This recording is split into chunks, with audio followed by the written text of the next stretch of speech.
Hello and welcome to your weekly briefing for Global Conflict 1. In this video I'll be covering days 116 to 122, and as usual doing my best to document the various political changes that have occurred within this world in that time frame. So the big story I think that everybody just wants to get out right away is that the inevitable has happened, and that being House 15 and House 10 are now engaged in a conflict. Now, this was something that I thought was going to happen last week, but instead we saw the dissolution of House 2 in Canada. Well, it seems that despite being pushed back a week, the conflict has occurred, and according to testament that I'm hearing on both sides, House 15 largely says that it had to do with North India, while on the counter, House 10 says North India was never exactly promised to House 15, but rather it was worked out as an objective. In other words, we'll see how things go, this is where we're aiming to get, and if things turn out, the way we plan, this is how it will be. Well, it turns out that House 10, according to their account, they sent a faction into the Nepal area. And as that faction grew, they eventually outgrew the local area and started spreading into North India. And this gave House 10 the notion that, they had a more legitimate claim on northern India than House 15 actually did. So despite House 15's insistence that House 10 give the county to them, House 10 remained adamant that they held a legitimate claim on it over House 15 and sort of refused to negotiate on those terms at all. Now, the war itself, by House 15 standards, has been largely attributed to the northern India conflict, but they also say it was just a gradual process of them wearing on each other's nerves. If you go back quite a while, both House 10 and House 15, in the back of their plans, they had always been doing business with the possibility of a war breaking out between these two houses. So there was just so much mistrust that has been built up over 100 days. Likely. Now, referring to the conflict between House 7 and House 2, this has been largely resolved, although due to the fact that a couple of very predominant factions in House 7 were unwilling to continue on the fight against House 2 if a peace deal wasn't reached. So it was the obvious solution, I believe, and House 7 did quite well for it. So for those who aren't aware, House 2, even when House 7 was a part of it, they were rather divided along nationality lines. So a lot of the House 2 players, the current House 2 players, are in fact located in Germany or Europe, whereas a lot of the House 7 players are located in the Americas. So you have that. First, it's sort of a cultural, probably a language barrier, a time zone barrier. All these things make it more difficult to collaborate more closely as a unified alliance. And according to some reports that I got from House 2, House 7 had actually been holding at least one House meeting without inviting any House 2 players to it. So it was almost as if House 7 had sort of been surreptitiously had been working behind House 2's back on their own agenda, and they weren't very forward with it. And as a matter of fact, even when war did break out, it was House 7 that sneak attacked House 2. And there were a lot of players in the alliance that just didn't want to fight each other. Probably a lot of remaining flowers left over, those ally symbols on top of villages. Players weren't sure who to attack, and not everybody is just so much in the know. Not everybody has time to go to all these TeamSpeak meetings and stuff. But that conflict has been resolved quite amicably, I believe.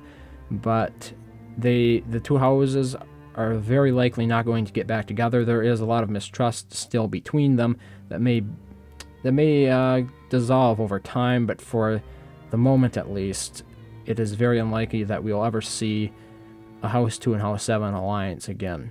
In regards to what House 17 is doing now, they're still fighting House 19, as is House 10. By House 10's account, due to the fact that House 15 has now declared war on them, they are going to be focusing a couple of factions to deal with House 19 and another few factions to deal with House 15, especially in their home counties. So they're going to be fighting on multiple fronts, and we probably will see them start to lose some territory due to this, because House 10 had made some very significant gains, but as you can see right now, House 15, for the second glory round in the first stage, is actually in the lead.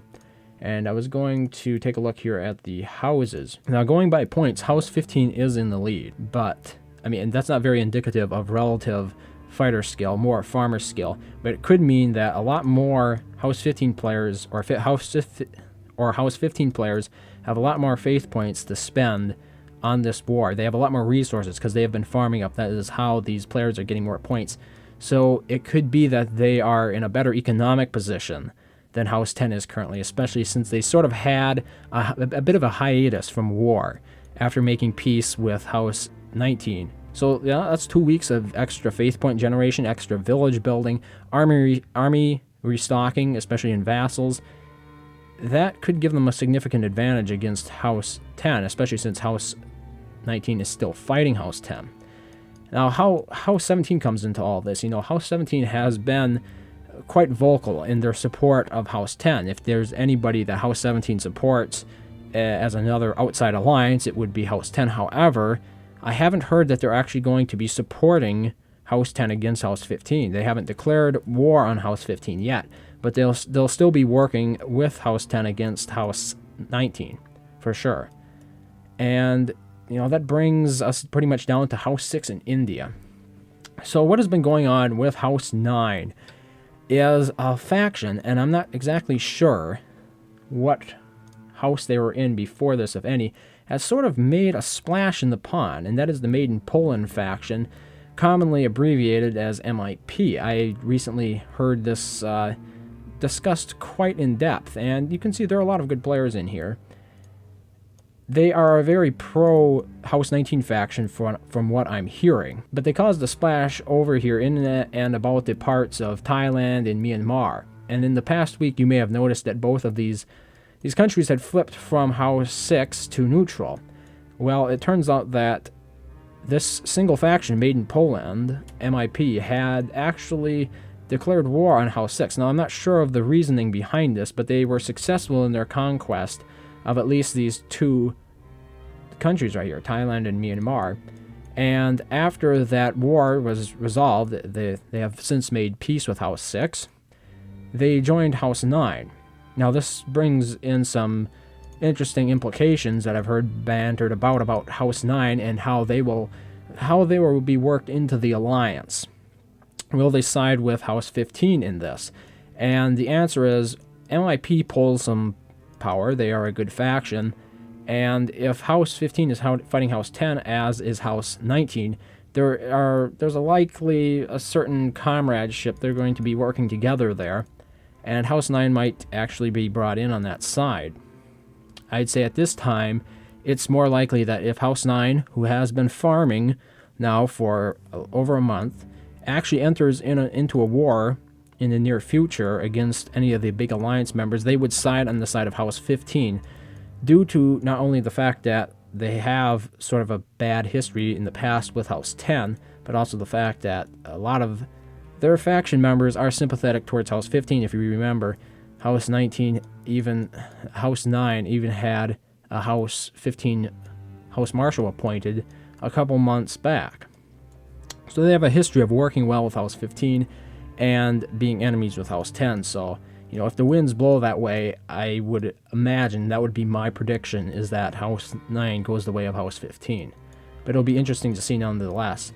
And this could really have some interesting implications for House 19 again, if they're going to come back they're going to arise again like a phoenix from the ashes. If House 15 does well against House 10, will House 15 have to turn again on House 19? Because you have to remember, House 15 has been fighting House 19. Maybe not all that well, but they're not going to be really that willing to just immediately work again with each other.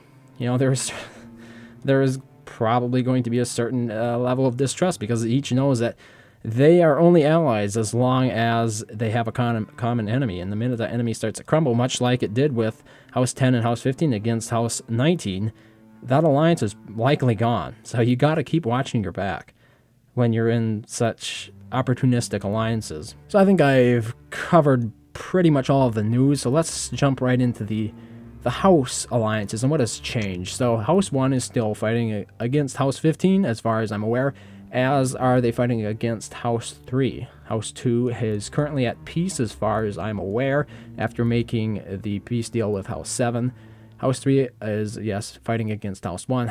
The House 15, 4, and 18 alliance is currently fighting House 10, 11, and 14. The House 19, 5, 13, and 8 alliance, up here largely based in Russia, is currently fighting the House 10, 11, and 14 alliance, and the 17, 16, and 20 alliance. House 6, as I mentioned a little bit earlier, has made peace with the MIP faction, and they also have made peace with House 19 after the breakup of House 2, because you might remember House 6 used to be a part of the House 2 alliance.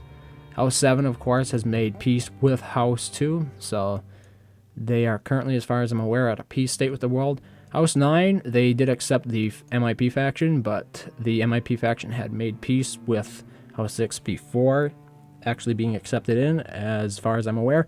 So they are also at peace with the entire world. They might have a couple of players to fight against, but largely they're at peace. And House 10, 11, 14, they are currently fighting one of the biggest battles, fighting against 15, 18, and 4, and fighting against 19, 5, 13, and 8. The House 12, now House 12 has largely disappeared from the map, but they have, according to a source within House 12, been completely replaced with neutral factions, I believe. It is no longer led by anybody from the former House 2, House 7 major alliance. So that's an entirely new entity, and they have negotiated definite peace terms with House 7, who was formerly at war with them, I believe. Finally, we have House 17, 16, and 20, who, as you are probably aware by now, are fighting House 19, 5, 13, and 8. So that covers alliances. Let's jump into the various county and country changes in the past week. So you may notice up here on a country level, Iceland has flipped from House 7 to 2. This was according to their peace terms, which stipulate that largely House 7 will be confined to Canada and Northern America, and House 2 will remain based mostly in Europe. Now, they have made conditions that the current players from the opposite house that reside in each other's territories will not have to be displaced, but I think further expansion into either of those predefined areas is not tolerated. Algeria in Northern Africa has flipped from House 15 to House 9. This may be a further indication of how House 9 is actually closer with House 15 than it might appear on the surface.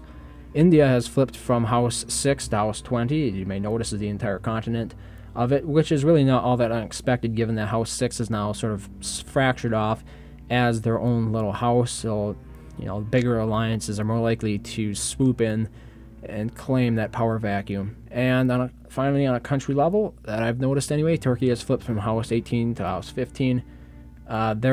They're both in the same house, so that's really not that significant. Moving down to a more provincial or county level, we have had Central Canada actually flip from House 2 to House 7, as per those peace terms. Northwestern Canada has flipped from House 2 to House 7, again, as according to the peace terms.